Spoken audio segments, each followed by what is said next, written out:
Johnny Bumphus had the kind of story that makes you wonder if fate is just a shady shot caller, stacking the odds against certain men before they ever get a chance to fight back. Bumphus should have had that gold medal hanging from his neck in the 1980 Olympics, but Jimmy Carter's boycott yanked him out before he could even step into the ring. He should have had a shot at the legendary Aaron Pryor, a fight that could have defined him. But Pryor had his own demons, and the matchup was dead before it ever had a pulse. Bumphus should have been a name fight fans couldn't forget, a multi-division champ, his face plastered in the history books next to the King's. Instead, he fell prey to boxing's greatest knockout artist, drugs. When the cheers faded and the gloves came off, the streets were waiting. Bumphus became one of those rare fighters whose nickname mirrored his life.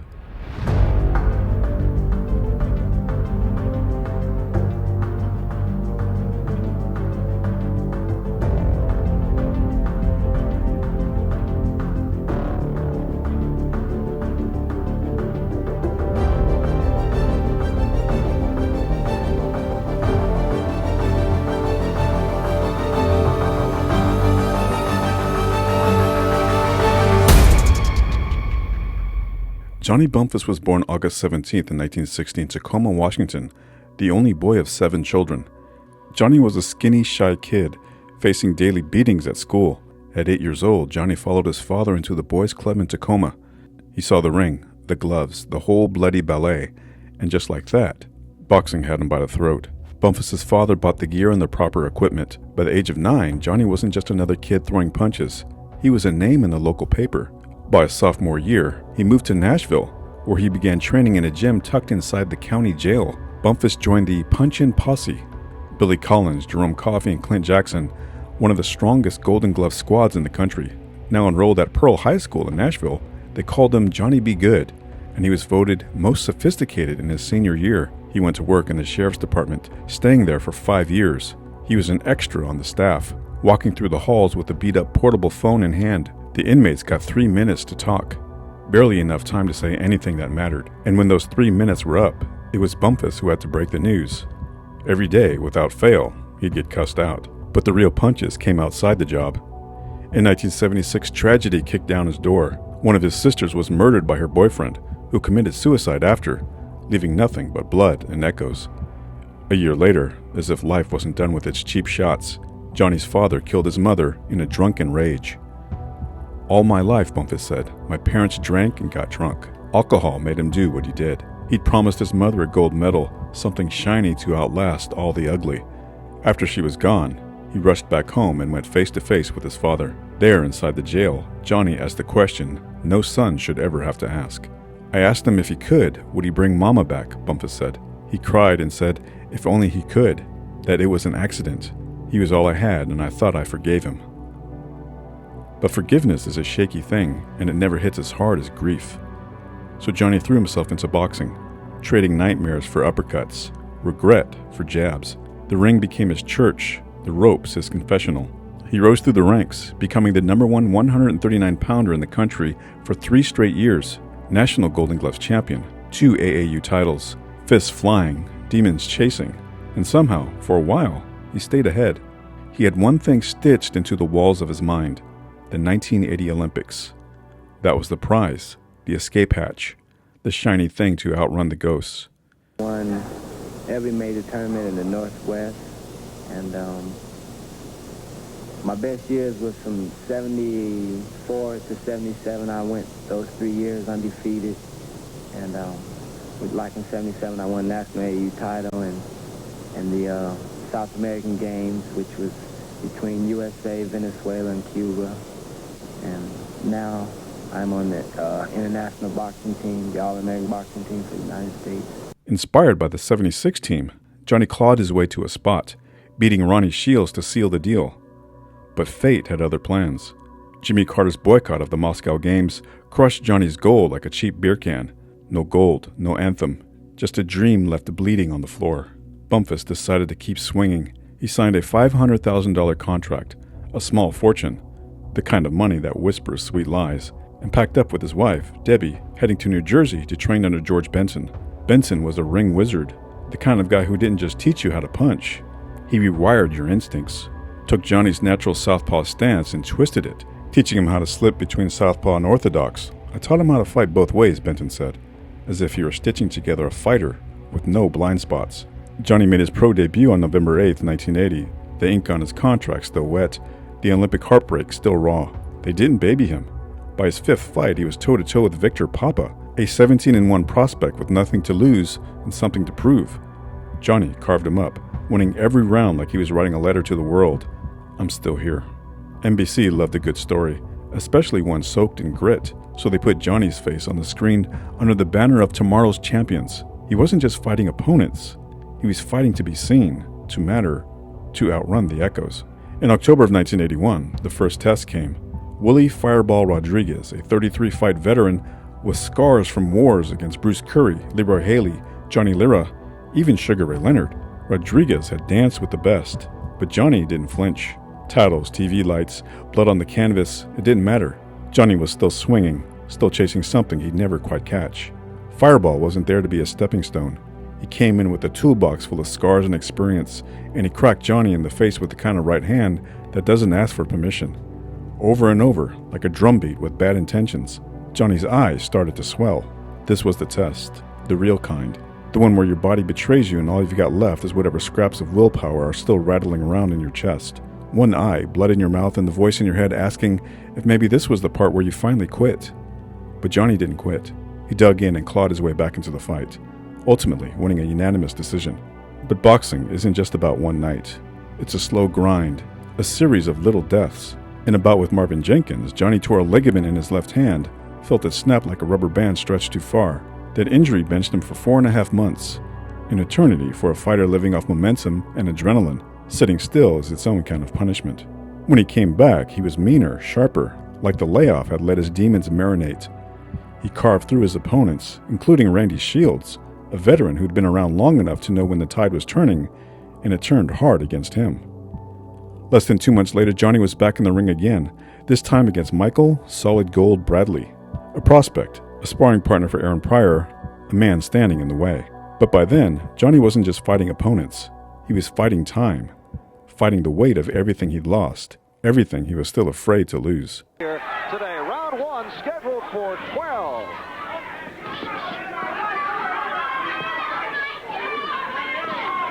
Michael Bradley, one-time sparring partner for Aaron Pryor. They call him Solid Gold, or he calls himself Solid Gold. Well, Solid Gold got a little tarnished in the last 2 out of the last 3 fights. He had a draw, a win, and a loss. Early in his career, a year ago, we tried to make this match between Bumphus and Solid Gold Bradley, and at the time we were told it's too early. This is going to be a big fight down the line. Georgie Benton at that time said, I'd rather have my fighter fight the other guy before he learns his business. Let's get it on right now. So here we are, a year later. Get out, please. Bumphus now the USPA Junior Welterweight champ, and Bradley struggling to get his career back together.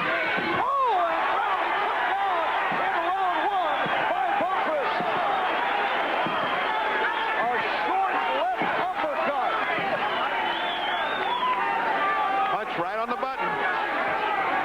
Bradley does not look that hurt. He's gone right back to jabbing and right back to standing in front of him. He's not running away from Bumphus.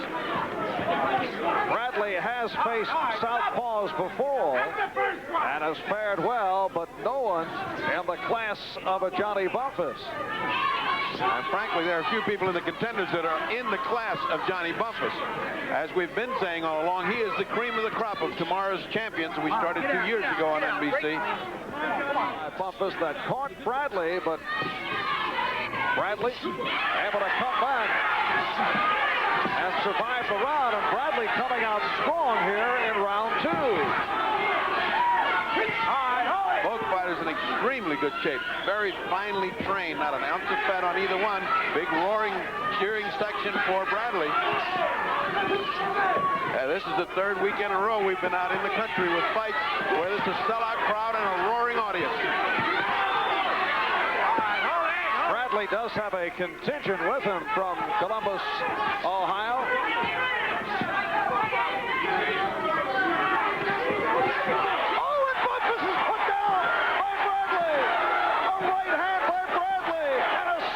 Johnny Bumphus put to the canvas. Bumphus looked with a silly grin over to his corner. He looked like he didn't know exactly what had happened to him. Duva showing a great deal of concern, said stay away from him. That's the first time as a professional that Johnny Bumphus has been sent down, and let's see how he reacts to the knockdown. He's reacting exactly the same way that Bradley did. He's coming right back fighting. And the referee, Hank Cisco, breaking the fighter. You know something?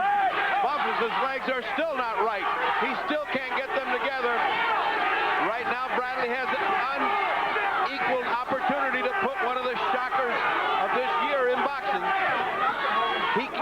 Every time they clinch, Bradley manhandles Bumphus. He can't get his legs together.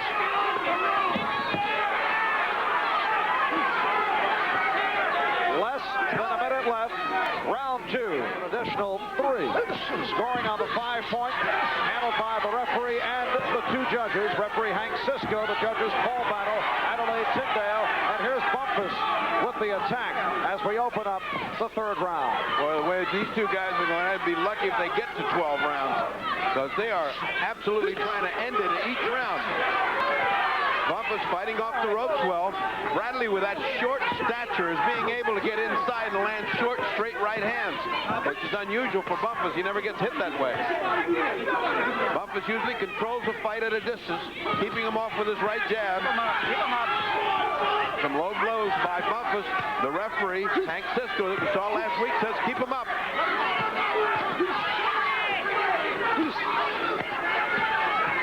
Bradley landing effectively with uppercuts on Bumphus. Bradley continuing to tie Bumphus up. We have not seen Bumphus at his slipping, jabbing best. We have not seen the Bumphus of motion, the one that we see with that fluid motion, controlling, and now it's Bradley moving. Bradley's got to stay in close with those short arms pumping away.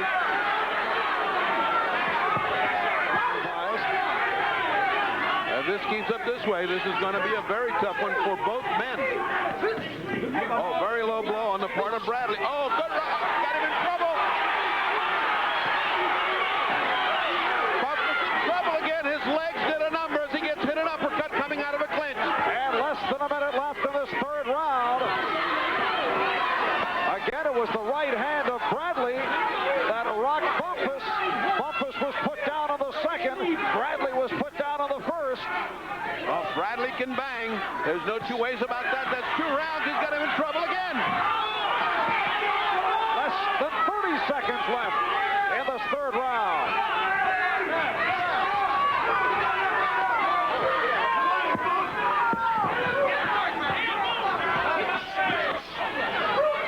Okay, get out, get out.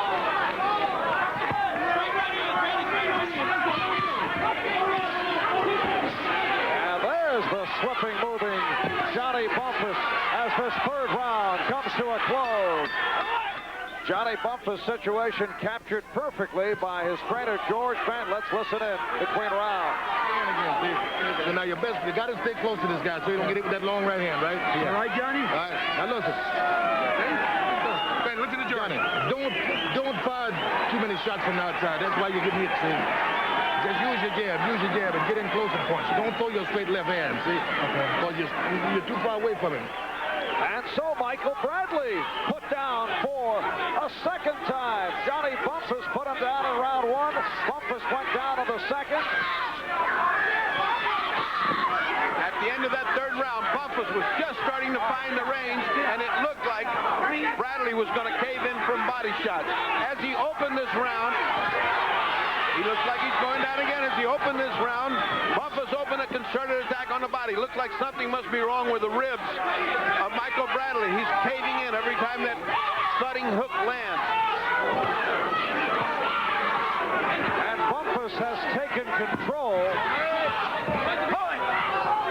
Stop it.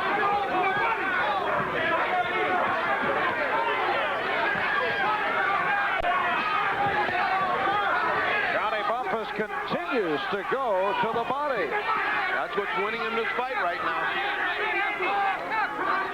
Bradley seemed to have lost heart right at the end of that last round. See? Now, wait a minute. That's not a knockdown. Neither his knees nor his gloves touch the canvas. That should not be a knockdown. Something's happening to him. He's either broken a rib or something's hurting him on the side. And there is no standing eight in the rule book. Well, that was a crouch down. Nothing hit the canvas.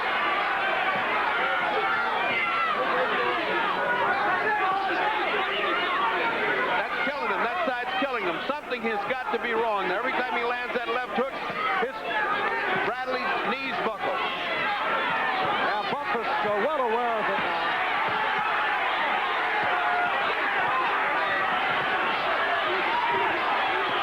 Oh, he just got Bumphus in trouble. Michael Bradley continues to land on Johnny Bumphus. He came out of the crouch, but here's Bumphus right back. Usually the style of Bumphus is to hit and not get hit, but he's got pounded. This Bradley must have a devastating punch. I've never seen Bumphus get in trouble this much in a fight.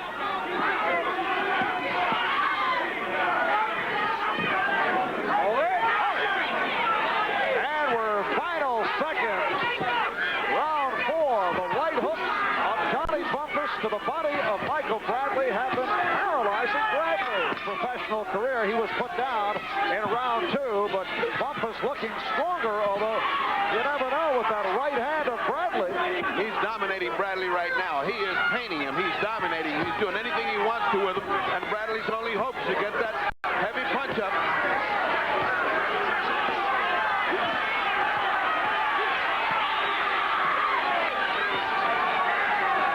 What a well-coordinated, beautiful fighter Johnny Bumphus is when he's on the attack.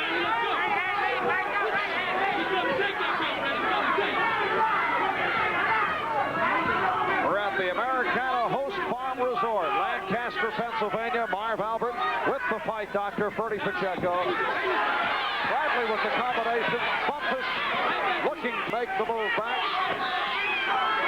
And continues to land to the body of Bradley. Boy, Bradley winces visibly every time he's hit by that right hook. There he goes. Again. And Bumphus was right in delivering the punch because Bradley had not gone down, but Bumphus, being the gentleman, walked away. A lot of guys would have continued pounding. Oh, good right hand by Bradley. He just can't take that thumping body attack. There has to be either a separation or a fracture of the rib because he's just going down when the pain gets too much. Bumphus and then connecting with the right hand. And we're coming up on 10 seconds left in this 5th round. This was scheduled for 12.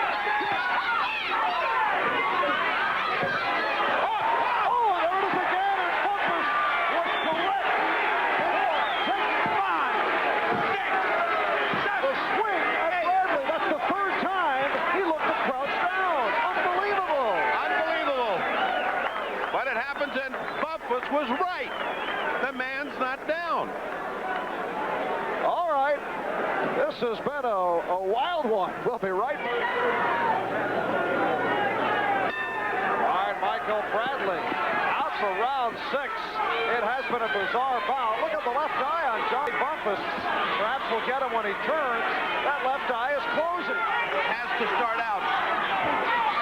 I believe Bumphus's eye is closing. Looks like the effect of one of those thumbs. And from the corner of Bradley, they're screaming, Bumphus can't see out of the left eye. And if he can, all he can see is a slit.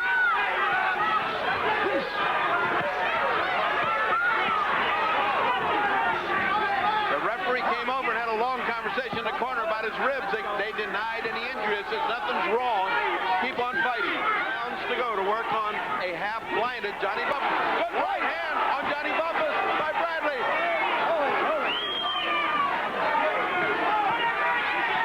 And again, Bradley caught him with the right. Michael Bradley, record of 19-1, 1 draw, 11 by knockout, giving away 5.5 inches in height, and a great deal in quality in terms of people looking at these two boxers and checking their careers coming into today, but Bradley has surprised. That's getting to be just a brawl, and Bradley is surviving somehow. In spite of the fact that his side is hurting, he's hanging on here, waiting for that right hand to land on the blinded Bumphus. And again, Bradley is hurt. The body blows, and Bradley is put through the rope.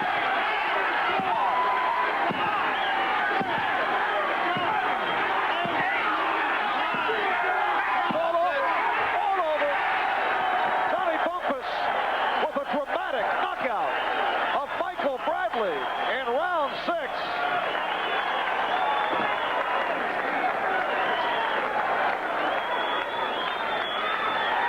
Michael Bradley landing in the lap of Judge Adelaide Tyndale. Doctor. Bump City, you've heard bumps in the night, but that was the big one in the second round. Right, he caught me with a good shot.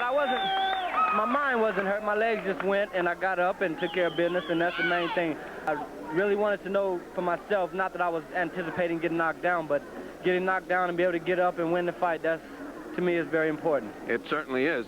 He kept going down, not quite down. He never touched the canvas. We were calling them crouch downs. What was that? Right, I was hurting him to the body, and he would go down a little low, and the referee would step in where, as you saw later on, I started just continued to hit him until he went completely to the canvas. It was totally fair to hit him because neither his knee nor his glove had hit the canvas. I don't know what they were counting for. That's correct. He was just crouching over, like you said. He wasn't going down, and the referee kept stepping in, which I believe if the referee wouldn't have stepped in, the fight would have been over in the second round. All right, now, we've seen you in tough fights. Willie Rodriguez was certainly a tough fight, but I got to say, this was the toughest one I've ever seen you in.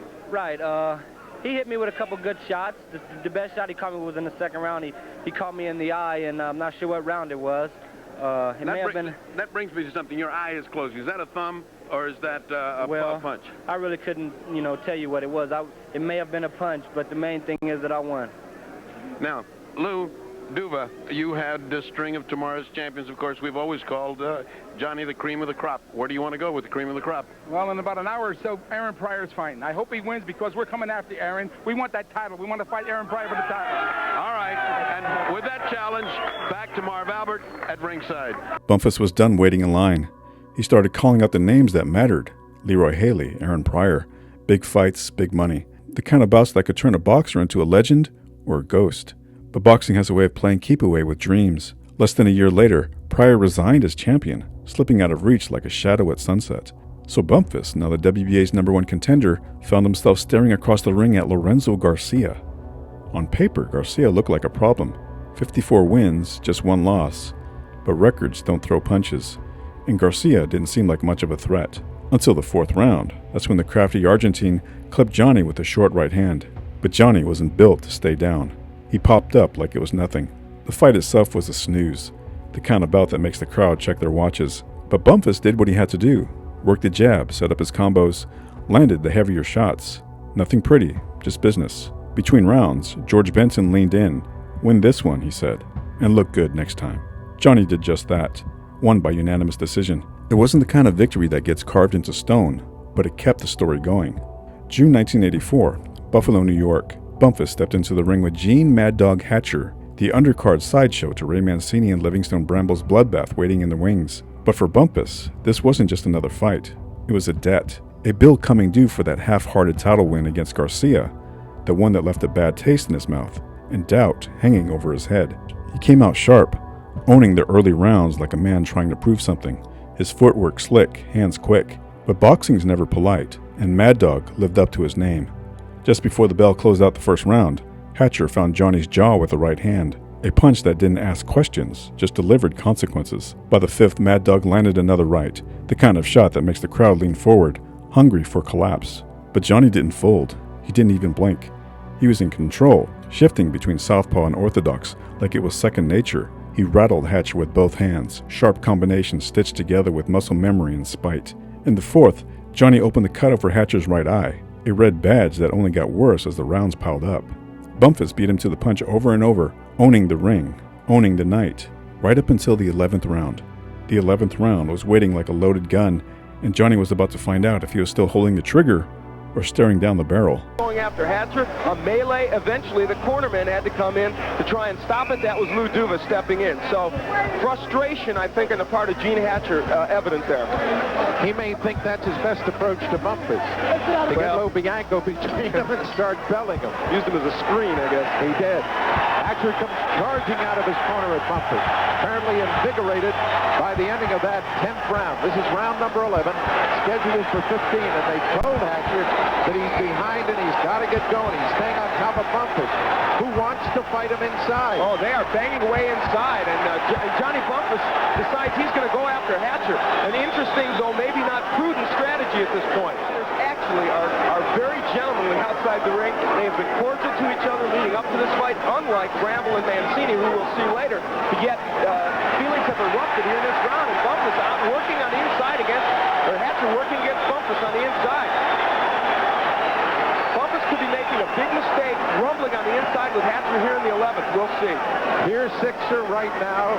Bumphus has gone back to doing what he did in the early rounds when he virtually said to Hatcher, "You cannot hurt me. I'll fight you any way you want to." Hatcher has what he wants right now, but he didn't make the most of it. He landed some good shots, but so did Bumphus. Good left hook. That hurt Johnny Bumphus. That hurt him. Got him in trouble. He's in some trouble. That left hook hurt him. Can Hatcher follow up, Bill? That's the question. Does he know how hurt Bumphus was by that? Looking at Bumphus closely as we are, he took another right, and Hatcher's on top of him. Here is where Gene Hatcher should go downstairs also, Bill. It would set up the shots to the head.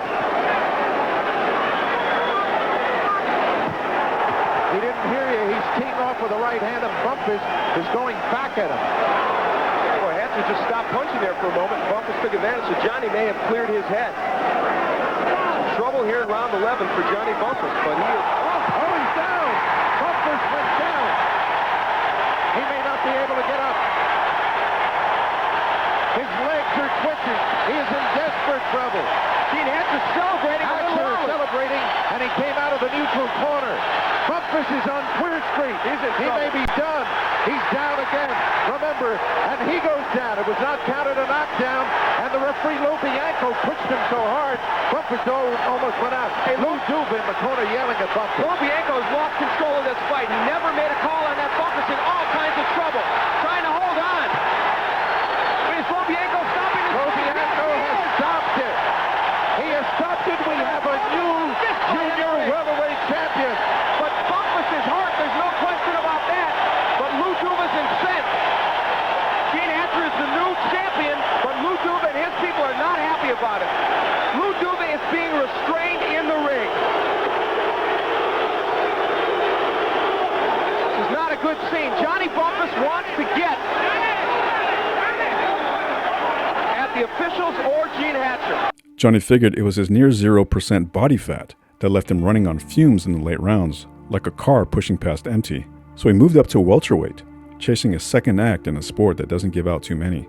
He fought 3 more times in '84, but by '85 he only managed to lace up twice. Then came May of '86, a crossroads fight against Marlon Starling, a top contender with fists like hammers and patience like a snake in tall grass. Johnny came out hot, taking the early lead with the judges' scores being announced after each round. Starling just laid inside, taking the shots, letting Bumphus work, trying to sap the life out of him one punch at a time. It was a slow burn, the kind of fight that waits for a mistake. But a different kind of mistake came with a few seconds left in the 6th. An accidental clash of heads. A nasty gash split open above Bumphus's left eye. The doctor took one look and waved it off. Bumphus couldn't continue.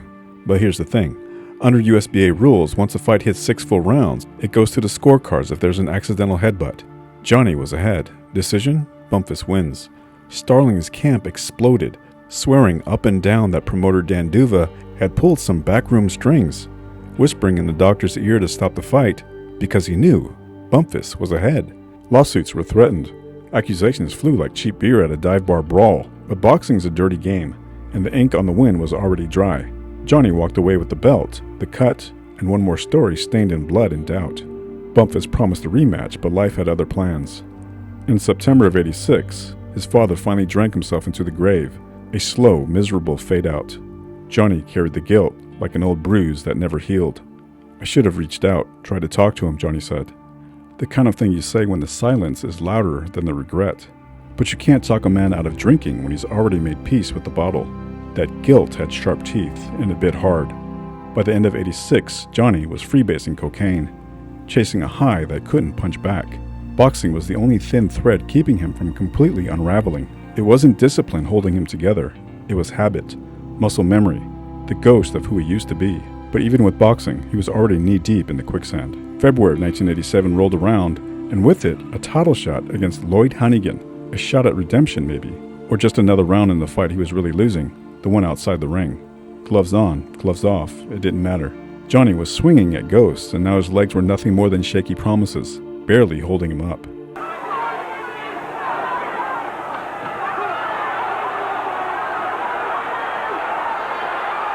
Already, Hannigan has Bumphus pinned on the ropes, and he moves away there. 2 minutes to go in round one. Bumphus gets off the ropes and reverses the situation as Hannigan ducks and slips. And makes every punch by Johnny Bumphus miss.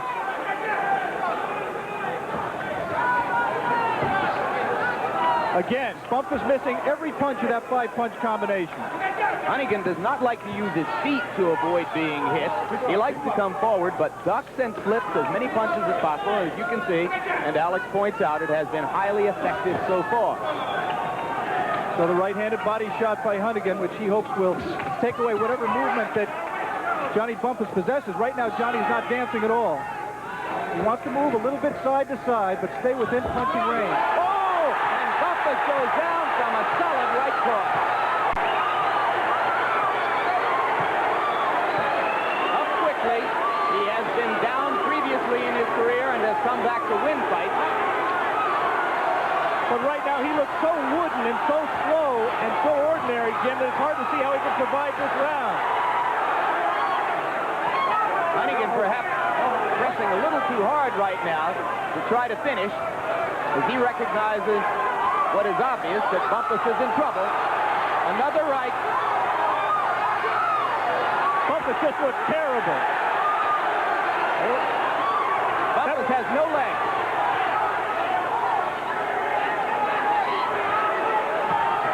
Hannigan should be going to the body here to open him up. Bumphus holding his hands up in a desperate attempt to try to survive. Look at the leg. He just has nothing underneath him.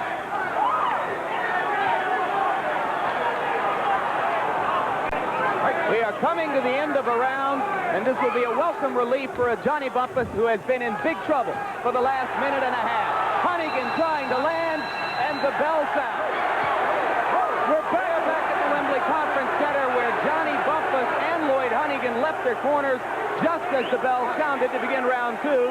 And Bumphus was dumped once again. Lou Duva jumped into the ring to protest that Hannigan had gotten off too early. There you can see Hannigan all the way across the ring. Hannigan was across the ring early. Lou Duva was still in, but Hannigan was over there before the bell had rung. Sam Williams is deducting a point from Hannigan for doing that. And the bell rings again, the second time in round two. So round two begins again. A point has been deducted from Lloyd Hannigan on all three cards, but the damage has been done. Johnny Bumphus in serious trouble as Hannigan bores in. And that's it. There's no stinging count. This fight is over. Bumphus and Duva going after referee Sam Williams to try to plead their case. The fight is over, and it's a good thing it is, because Johnny Bumphus' condition from the first punch that landed by Bumphus was pathetic. After the loss to Hannigan, the doctors told Johnny to hang it up, said he had an equilibrium disorder, like his own body was tired of the fight. Told him he was just a few punches away from becoming a walking cautionary tale, punch drunk, slurring words, stumbling through life like a man lost in his own skin. But Johnny didn't need punches to fall apart. He had cocaine for that. He called it heaven like it was some kind of twisted salvation. It's like the world stops, Bumphus said, and you're sitting on top. But the truth was, the world didn't stop, it just left him behind. He'd go on 3-day benders, eyes wired open, body running on fumes, brain drowning in white powder dreams. Drugs didn't just eat his mind, they swallowed everything else too. He sold his wife's bracelets, the VCR, pieces of furniture, anything that wasn't nailed down, maybe even a few things that were. The championship belts, the same ones he bled for, gone.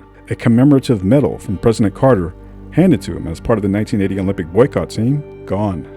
His past pawned off, one hit at a time. The streets had his medals, his memories, his pride, traded for little baggies of nothing. By 1988, Johnny was tired of the whole damn thing. Tired of living, tired of losing. He tried to check out, swallowing 8 Tylenol No. 3s, hoping it'd be enough to silence everything that wouldn't shut up in his head. But life's a cruel bastard. It kept him around. Rehab followed, like a revolving door he couldn't stop pushing through. By 1990, he was back in Tacoma, the place where it all started, except now it felt more like an ending. The cops picked him up for possessing crack. Spent a month in jail, trading one cage for another. Johnny Bumphus, the champ, the Olympian that never was, the man with fists of gold, reduced to court dates in cold metal bars. He played hopscotch with sobriety, 1 foot in, 1 foot out, always landing on the cracks. He'd get clean for a stretch, like a man holding his breath underwater, but the surface never held him for long. The drugs pulled him back every time, like gravity with a grudge. His wife finally packed up and left, tired of watching him drown while pretending he could swim. Lou Duva, the old manager with a heart tougher than leather, tossed Johnny a lifeline, a job as a trainer. Had him overseeing workouts, barking orders at kids who still had hope in their gloves. But Duva wasn't blind. He saw the signs, the jittery hands, the weight of addiction stitched into every excuse. One day he snapped, shoved Johnny into the car, tight-lipped, driving straight to a urinalysis like a man hauling garbage to the dump. Johnny tried to play it cool, wearing the mask of a man in control. When they got to the doctor's office, Johnny cracked. The bluff was over. He broke down, begging Duva for another shot, pleading like a man asking for one more breath. Duva wasn't having it. He kicked Johnny out of the car right there on the side of the road. "Get out of my life," Duva said.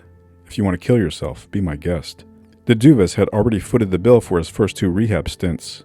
A third time, they were done. No more handouts for a man who kept setting himself on fire.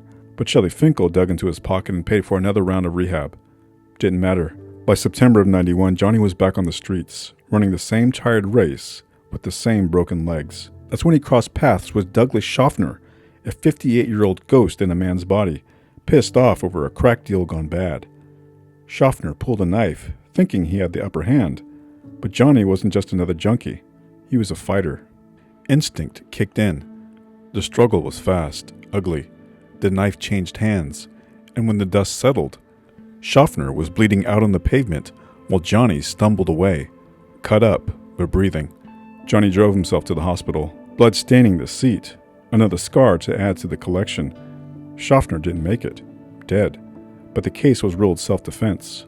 No charges, just another chapter in a story that had too many pages already. 4 years later, Johnny was just another ghost shuffling down the streets of Tacoma when fate threw him a jab he didn't see coming. Emmett Linton pulled up, a fighter from the same gym, a guy who once looked at Johnny like he was carved out of gold. Bumphus wasn't a champ in that moment. He was a wreck, a shadow of a man who used to have a world championship belt wrapped around his waist. For Emmett to see the shape I was in, Johnny said, man, it tore me apart. He just gave me a ride. That's all I could ask for. Sometimes all it takes is a ride. Johnny checked himself into the Tacoma Salvation Army Treatment Center, clinging to sobriety like it was the last rope out of a burning building. 6 months there, then another 6 at the Tacoma Rescue Mission. A year spent fighting an enemy you can't hit back. But this time, he stayed on his feet. From there, he patched things up with Lou Duva, the same guy who once kicked him out of his life. Duva hired him to train fighters down in Florida. Johnny packed his bags, left Tacoma behind, and chased something harder than any title. A second chance. I left Tacoma, Bumphus said, to turn my life around. And he did. He trained fighters like James Lubwama and Kasim Uma, passing on the knowledge his fist had earned the hard way. His health started to betray him eventually, but he kept showing up, kept training, kept fighting until his body said no more. Forced into disability, the ring faded, but the fighter never did. Johnny Bumphus died on January 31st, 2020, at 59 years old, his heart finally giving out after a lifetime of beatings. Some in the ring, most outside of it. Congestive heart failure, they said, but he'd been fighting it long before the doctors gave it a name. He became a world champion. He became clean and sober. 2 titles, both hard as hell to win. Not many make it to either. Johnny Bumphus did.